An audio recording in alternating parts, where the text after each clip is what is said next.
Welcome to TigerCast, the college and career readiness podcast where you learn useful tips to help you plan for your future. Today we are joined by our special guest, Katie Van Winkle, who is a college recruiter from Grand Canyon University. Before we start our interview, remember to take control of your future. Join the California Army National Guard and serve your community during local and state emergencies. You'll learn marketable skills, earn a paycheck, and get money for school. Contact Sergeant Aquino today at 916-233-7615. Okay. Hi, Katie. Hi. What do you love about the school you're representing? Oh, yeah. I love GCU because it's kind of the best of both worlds. So if you're looking at a private education, what you probably are hoping for is small classroom sizes and getting that one-on-one attention. But what's sort of like historical about private schools is that they tend to cost like in the 30s and 40s, and it's a little bit hard to afford. So what GCU does is we try very hard to make a private Christian education affordable for students. And so we offer scholarships that range from $37.50 all the way up to $97.50 for every admissible student. So if you can go to GCU, you can get a scholarship at GCU. But Can I have three favorite things? Yeah. Okay, so first is scholarships. Second is that we fly students out to campus to check it out. So I know Phoenix, Arizona, where we're located, is maybe a little bit of a drive for some people. But we actually fly students out a completely free trip. It's chaperoned. You guys sleep in the dorms, you eat the food, and just really have an immersive experience. My third favorite thing is that we're not impacted. So 75% of our graduates complete their program in less than 4 years. So that's more time they're not paying tuition and more time they're actually out in the fields. That's really cool. What do you feel sets you guys apart from other schools? Yeah. Well, I've already listed all my favorite things, huh? So I think what probably sets us apart is that we're affordable and that you can graduate in less than 4 years. So we're not impacted and students aren't going to have to worry about not getting their classes. I remember when I used to register for classes, I cried every time. And I didn't know anyone that didn't cry when they were not, I had a lot of friends that were girls, but like you go to register and you need to take X number of classes. You need to take like chem. And so you go to register for it and it's full. And so now you're looking at, like, how do I still graduate in time? How do I make this work? But that doesn't happen at GCU. If you go to register for a class and it's full, you tell your advisor and we open up another class. That's really cool. So for this application process and for just starting college overall, what advice would you give to freshman applicants? Yeah. At GCU, it's completely free to apply. And there's also no essay. So it literally takes about 15 to 20 minutes on your phone or on your computer, but you could do it from your phone like at lunch if you wanted to. So that's another thing I really like about GCU is that it's not complicated to apply. And part of what my job is, my favorite part, is that I'm actually a resource for students from like day one all the way to welcome week. So what's can be a very complicated, confusing process applying for college, I'm actually there every step of the way. You have my phone number, you have my email address, your parents have that information, and I'm there to like help you apply, help you get to campus, help you register for classes. I help with housing, I help with financial aid. So I'm sort of like a go-to person for all things admissions.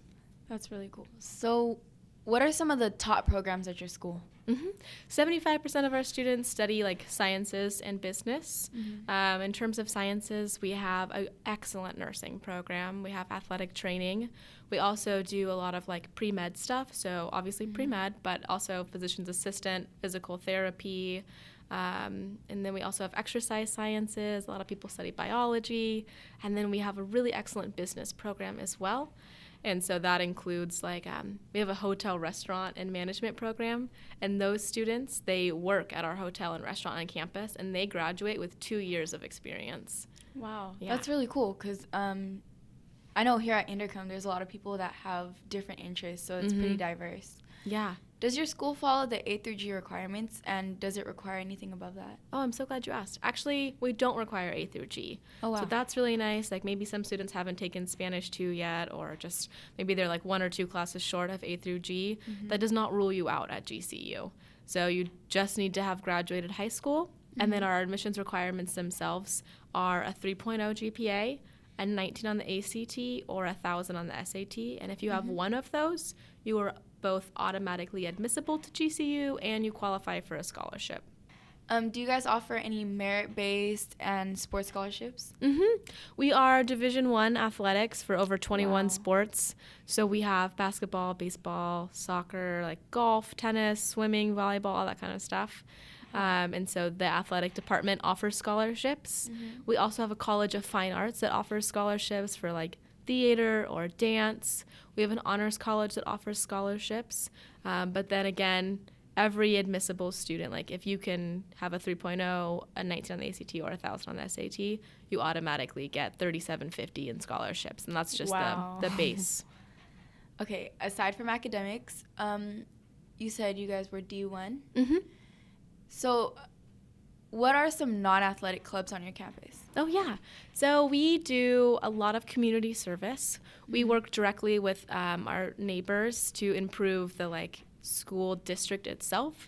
So we offer tutoring to our high school students on campus. We have a learning lounge where GCU students can tutor the high school students in the area for free. Oh, wow. And, well, it's free to the high school students, and then the GCU tutors get paid.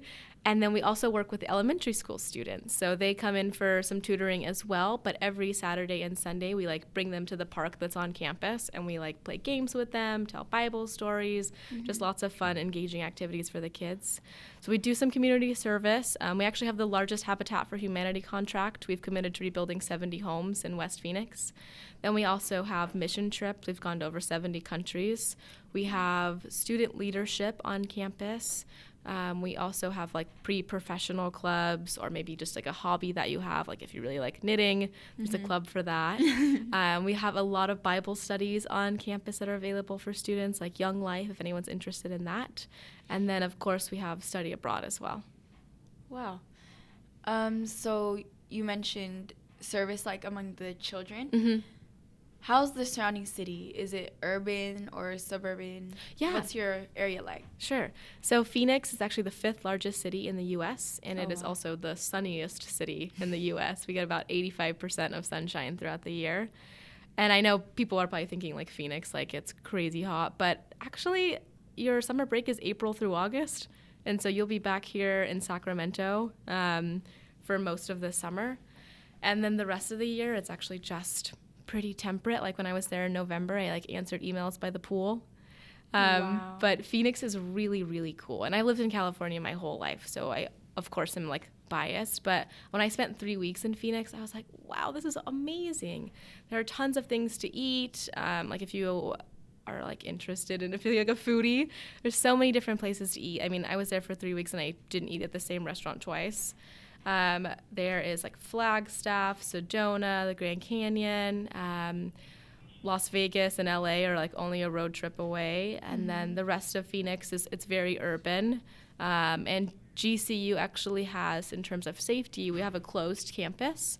So students, of course, can come and go as they please, but you show your ID to get on. So you don't have people walking on and off. So even though we're in an urban area, it's still a very safe campus. Oh, that's really cool. So it's very closed off yet open at the same time. Yes. Okay, so how's your school's alumni connections? Do you have any notable alumni?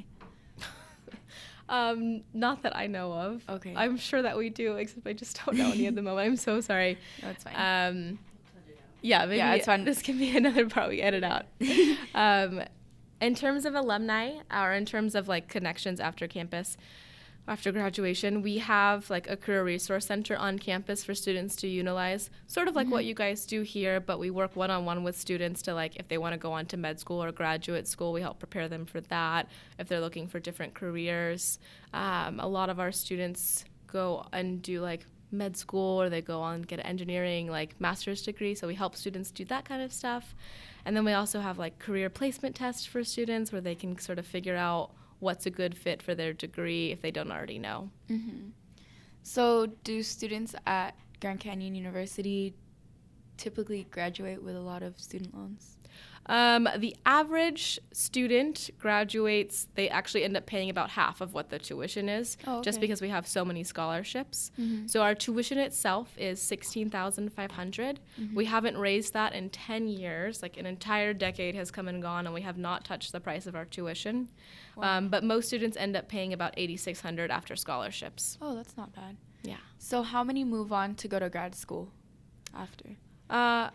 I'm not sure. Okay. That would be self-reported, so I'm not entirely sure. Okay. But I know a lot of students, like if they're studying pre-med or nursing or something like that, where it makes sense to go on to graduate school, then they do. We actually have like at the highest like MCAT score, like when you're going on to medical school, I think students score like an average of about like 75% pass rate. Oh, wow. Yeah, Okay. and then same with the NCLEX, like when students are like sitting for their nursing board, same with really high pass rate for the NCLEX. Oh, that's really good. So regarding your demographics, what's your male to female ratio? I think we have slightly more females than males. So maybe it's like, I don't know, like 60 to 40. Oh, okay. What about your student to staff ratio? 25 to 1. So faculty is 1 for every 25 students. So you really do have those small classroom sizes, which makes all the difference when you're sitting in a class and you're struggling with something. Think about asking a question in an auditorium of 100 students versus a classroom of 25, where your teacher knows your first and last name. They know how often you come to class, how you're doing on your assignment. So it makes all the difference when you're comfortable and confident in the classroom. Yeah. And so that's where the faculty to student ratio is really awesome. So your typical class size would be about 25 also? Yeah. Some of the like gen ed classes are a little bit bigger, like maybe 40, 50, but that's rare. And usually when you get into your major classes, that's when you have that 25 to 1. And oh, wow. I'll even tell you a story. So one day I graduated from University of the Pacific, where we have really similar small classroom sizes. Yeah. And there was one day where I was like, I can't even today. I'm not going to class. And then I saw my professor like in the hallway at school, and he said, "Miss Van Winkle, you weren't in class today." And I was so embarrassed. I was like, "Oh my gosh, I'm so sorry." And you better believe I was in class the rest of that semester because, I mean, he cared and he noticed. And I mean, that made all the difference for me. If I knew someone cared, I was in class. Yeah, I went to class, and it's so much easier to ask questions too. Like my fiance. Some of his classes are auditorium style, and he's like, he comes home and he doesn't understand the material, and I was like, why didn't you ask? And he's like, it's too embarrassing. Like the auditorium has like hundreds of people in it. I don't want to ask a question. Yeah, so 25 to 1. So does GCU have like a lot of people? How many undergrads? Oh yeah, we have about 20,000 students on campus. Oh wow. So it really is the best of both worlds because you have access to this huge student body population, but you still have small classroom sizes. Okay. And we're not impacted also. That's also nice. That's nice. So what's the most predominant race on your campus? I think we're 51% white, about 30% Hispanic, and then maybe like 10% African American. Okay. And then the rest are like Native American or Asian or like undeclared. Okay. So here at Inderkum, we have racial like clubs. So we have like Poly Club, we have Black Student Union, we have a Filipino club. Do you guys have any of that? Any clubs or organizations dedicated to racial groups? Yes. We have over 200 clubs on campus themselves. And then there are, of course, clubs for specific racial groups. And then any club that you want to start on campus that already isn't there, you're welcome to start a club. It's actually a really simple process. Oh, okay. Yeah. Okay, that's all for today. Thank you, Katie. You're welcome.